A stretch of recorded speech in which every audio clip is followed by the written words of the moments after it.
Hello friends, स्वागत है आपका अपने यूट्यूब चैनल कृतिका की पाठशाला में।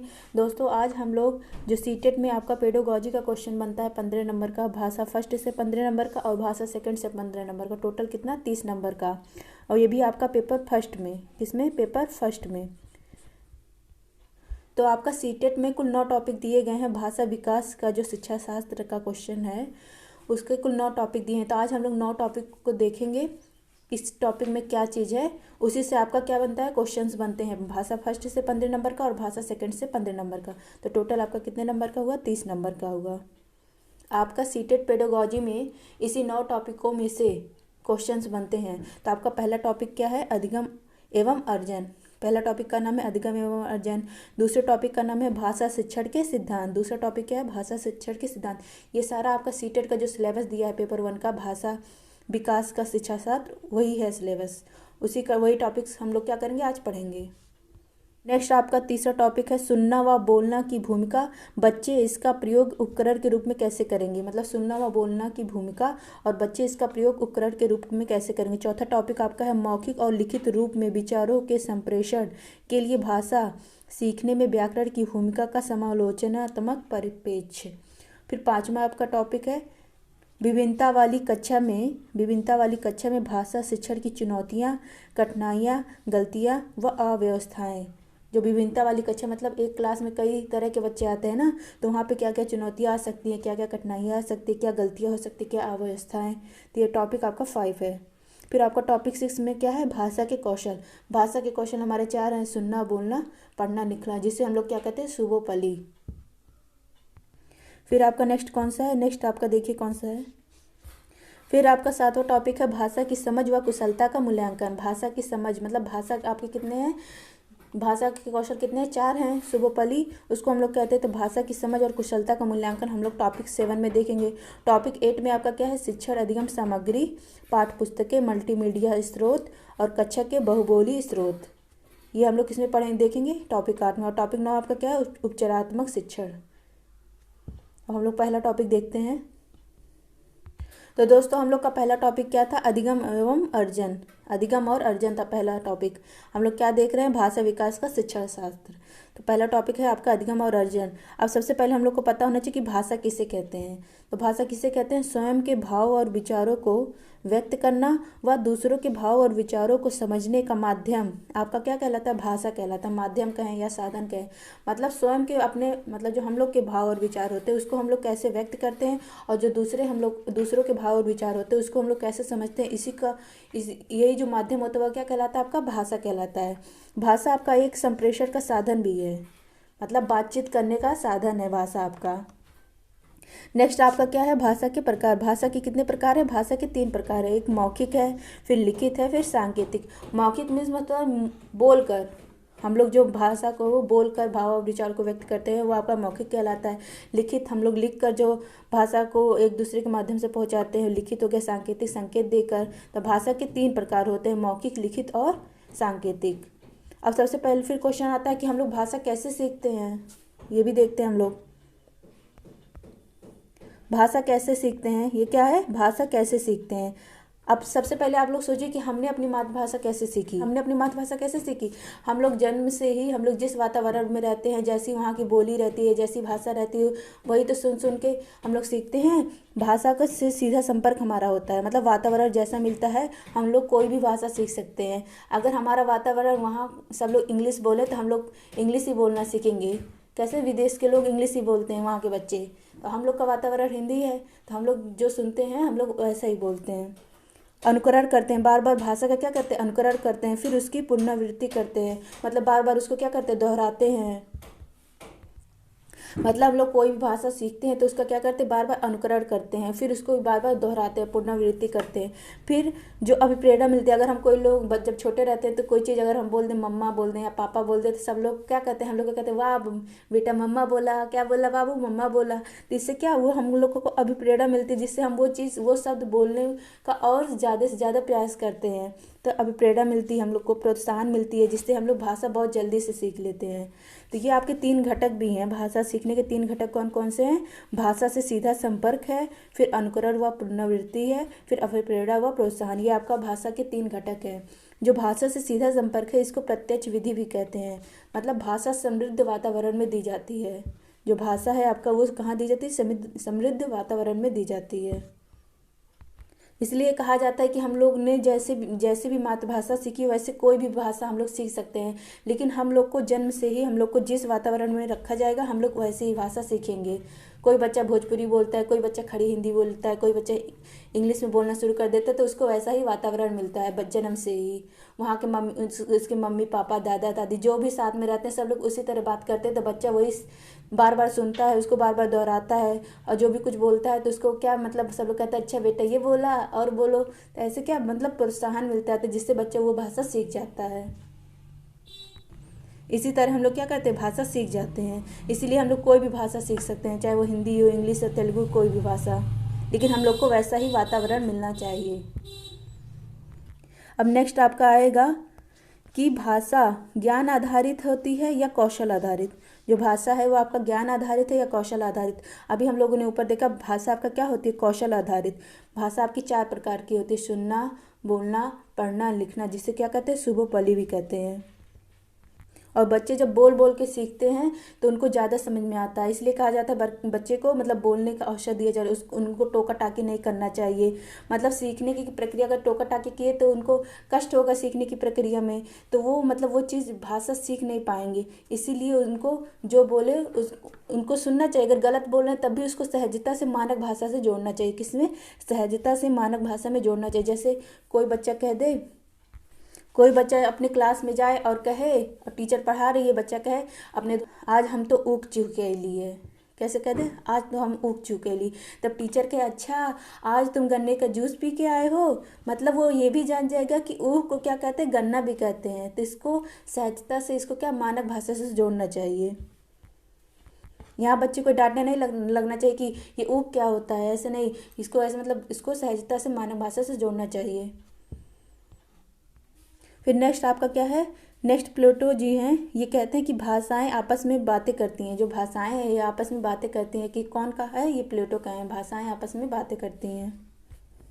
दोस्तों अगर आप इसको बहुत अच्छे से समझ लेंगे तो भाषा 1 में 15 नंबर का और भाषा 2 में 15 नंबर का जो आपका क्वेश्चन पूछता है बहुत कम ही गलत होने के चांस रहेंगे, इसलिए इसको बहुत ध्यान से देखिए मतलब ये क्या है। फिर आपका नेक्स्ट क्या है? अधिगम और अर्जन में मतलब अंतर, यहाँ में होना चाहिए। अधिगम और अर्जन में अंतर। अधिगम और अर्जन में अंतर। तो अधिगम मीन्स क्या होता है? आपका लर्निंग मतलब सीखना। अर्जन मीन्स आप जो अर्जित करते हैं, इसको इंग्लिश में क्या कहते हैं? एक्विजिशन कहते हैं। अब पहला हम लोग देखते हैं अधिगम। अधिगम का उद्देश्य, अधिगम जो होता है आपका उद्देश्यपूर्ण होता है। क्या होता है? अधिगम उद्देश्यपूर्ण होता है। अधिगम में व्याकरण के नियमों की आवश्यकता होती है। मतलब हम लोग जब कुछ सीखते हैं तो उसमें क्या व्याकरण के नियमों की आवश्यकता होती है, क्योंकि हम लोग लर्न मतलब सीख रहे हैं। अधिगम में वातावरण का महत्व कम होता है। अधिगम जो है उसमें वातावरण का महत्व कम होता है। जैसे आपका कोई भी सब्जेक्ट हुआ, हिंदी हुआ, तो उसमें हम लोग क्या करेंगे? व्याकरण के नियमों को सीखेंगे, और वहाँ पे वातावरण का मतलब महत्व कम होता है। अधिगम प्रयास से होता है। जितना हम लोग बार बार प्रैक्टिस करेंगे उतना ही अधिगम हमारा क्या होगा? मजबूत होगा, लर्निंग मजबूत होगा। इसलिए दूसरी भाषा, द्वितीय भाषा हम लोग सीखते हैं। एक तो हमारी मातृभाषा होती है और दूसरी भाषा सीखने के लिए उसको हम लोग क्या कहते हैं? बार बार प्रैक्टिस करते हैं, उसको बार बार सुनते हैं, तो इससे क्या वो क्या कहलाती है? वो अधिगम कहलाती है।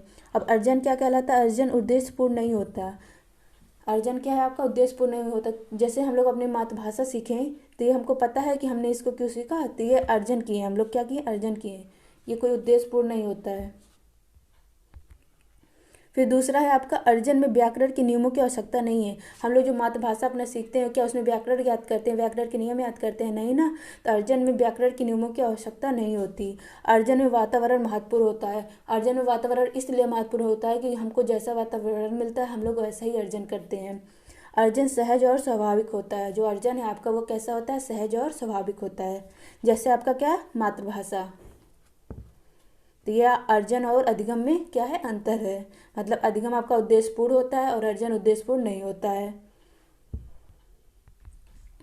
फिर दूसरा है अधिगम में व्याकरण के नियमों की आवश्यकता होती है, जबकि अर्जन में व्याकरण के नियमों की आवश्यकता नहीं होती है। अधिगम में वातावरण का महत्व कम होता है, जबकि अर्जन में क्या वातावरण का महत्व ज़्यादा होता है।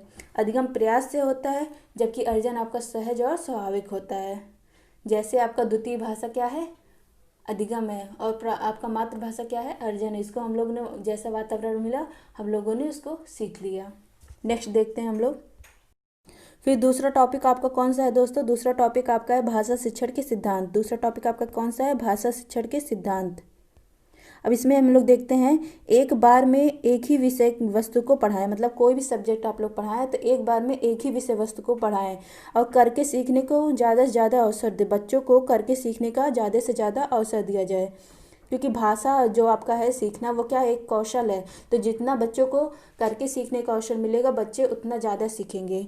उत्पादक कार्य कराने से पहले आप लोग क्या दें, ग्राही अनुभव, मतलब जैसे अगर आप लोग को ग्राही अनुभव मीन्स होता है आपका सुनना और पढ़ना, और उत्पादक आपका क्या कौशल कौन सा होता है, बोलना और लिखना। मतलब सुनने से बोलने से पहले बच्चे को सुनना चाहिए और लिखने से पहले बच्चे को क्या करना चाहिए, पढ़ना चाहिए। मतलब उत्पादक कार्य कराने से पहले पर्याप्त ग्राही अनुभव दें।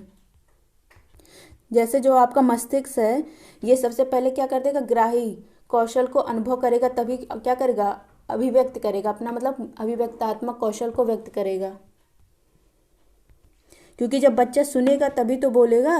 बच्चा जब कुछ सुनता है तभी उसके बारे में बोलता है, और बच्चा जब कुछ पढ़ता है तो उसके बारे में क्या करता है, लिखता है या बोलता है।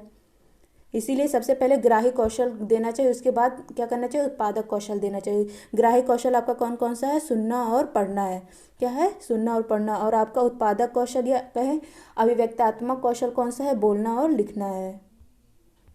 फिर आगे देखते हैं नेक्स्ट कह रहा है कि कम से कम 2 भाषाई कौशलों को जोड़कर पढ़ाएं। आपका भाषा कौशल कितने हैं, 4 है, सुनना, बोलना, पढ़ना, लिखना। तो यहाँ क्या मतलब ये है कि पढ़ाते वक्त आप कम से कम 2 भाषाई कौशल को जोड़कर पढ़ाएं।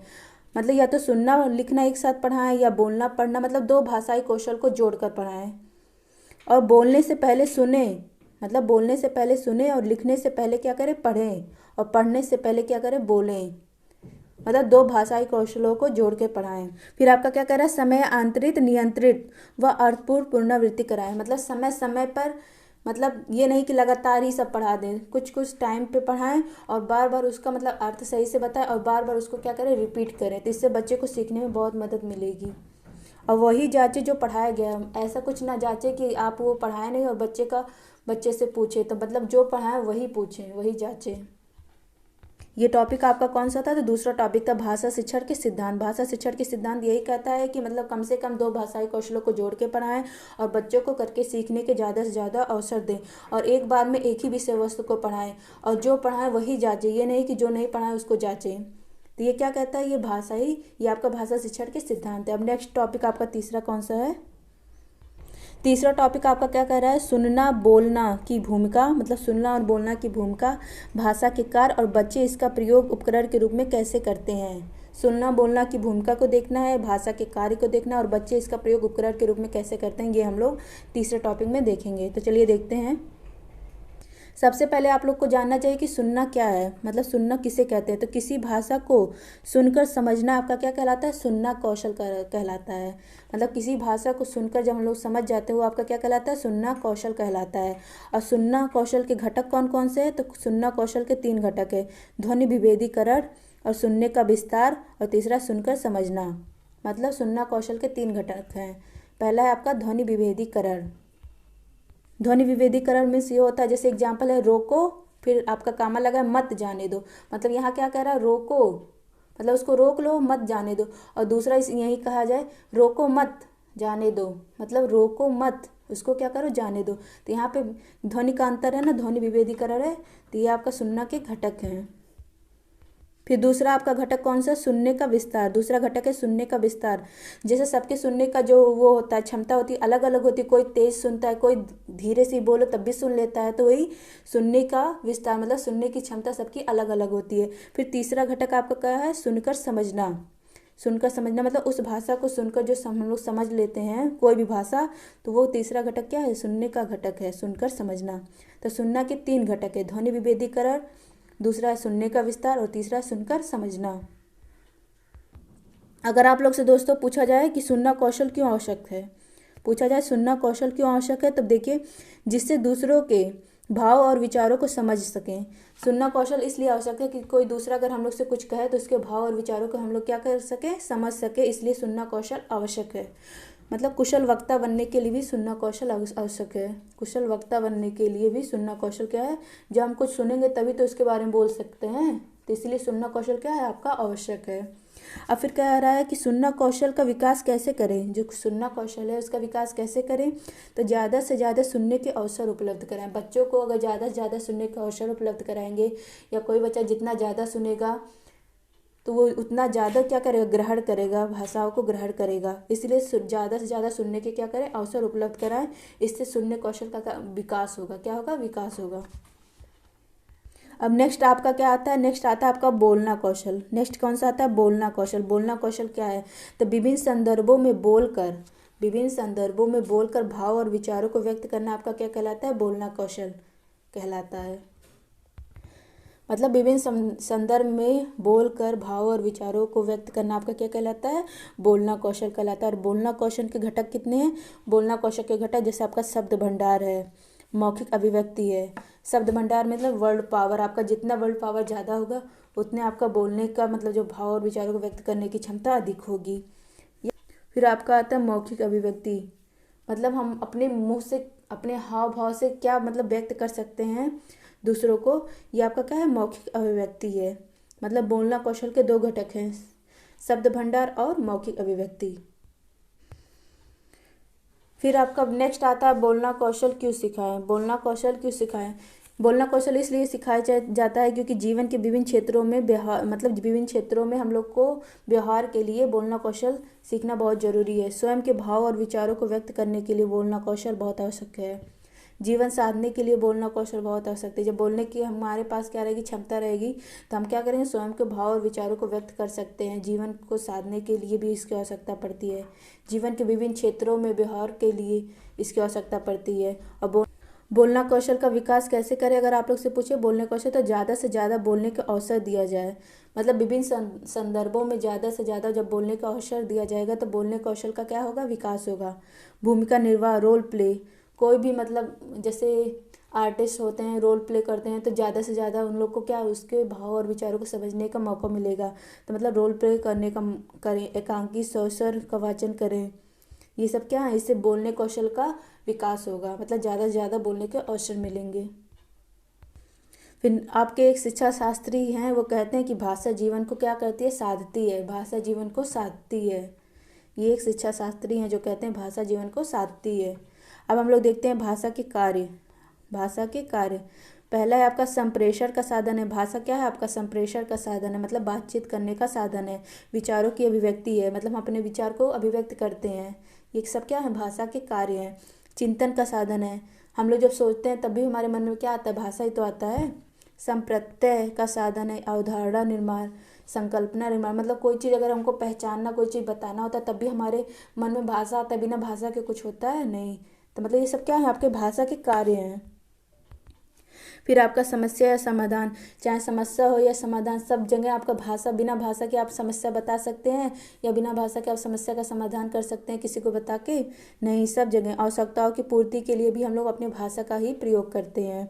योजना, कोई चीज़ योजना बना रहे हैं, वहाँ भी हम लोग अपने भाषा को ही एक दूसरे से व्यक्त करते हैं या खुद सोचते हैं। सब जगह आप लोग भाषा का ही प्रयोग करते हैं। ये सब क्या है, भाषा के कार्य हैं।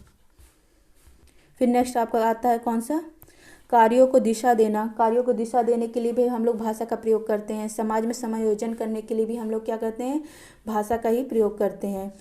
तो आपका संप्रेषण का साधन है, विचारों की अभिव्यक्ति है, चिंतन का साधन है, संप्रत्यय निर्माण है। ये सब क्या है, ये सब भाषा के कार्य हैं। फिर हम लोग नेक्स्ट देखते हैं बच्चे इसका उपयोग उपकरण के रूप में कैसे करते हैं। जो बच्चे हैं वो इसका प्रयोग उपकरण के रूप में कैसे करते हैं, तो उपकरण क्या है, जो कार्यों को सरल बनाए। उपकरण आपका क्या कहलाता है, जो कार्यों को सरल बनाए। पहला आपका अभिरुचियों व आवश्यकताओं को व्यक्त करने के लिए। अभिरुचियों व आवश्यकताओं को व्यक्त करने के लिए हम लोग किसका प्रयोग करते हैं, भाषा का प्रयोग करते हैं। फिर कार्यों को दिशा देने के लिए हम लोग भाषा का प्रयोग करते हैं। खेल कूद में हम लोग भाषा का प्रयोग करते हैं। रुचि अभिव्यक्ति करने के लिए हम लोग भाषा का प्रयोग करते हैं। मतलब भाषा का उपयोग बच्चे किस रूप में करेंगे, उपकरण के रूप में करेंगे, जो कार्य को क्या करती है, सरल बनाती है। तो आज हम लोग 3 टॉपिक्स को देखेंगे, क्योंकि आपका वीडियो लंबा हो जा रहा है। कल के वीडियो में हम लोग इसके आगे वाले टॉपिक्स को कवर करेंगे। तो दोस्तों, आज का वीडियो यहीं समाप्त होता है। अगर आप सबको ये वीडियो पसंद आए तो वीडियो को लाइक करें और चैनल को सब्सक्राइब करें। अंत तक देखने के लिए आप सबका बहुत बहुत धन्यवाद।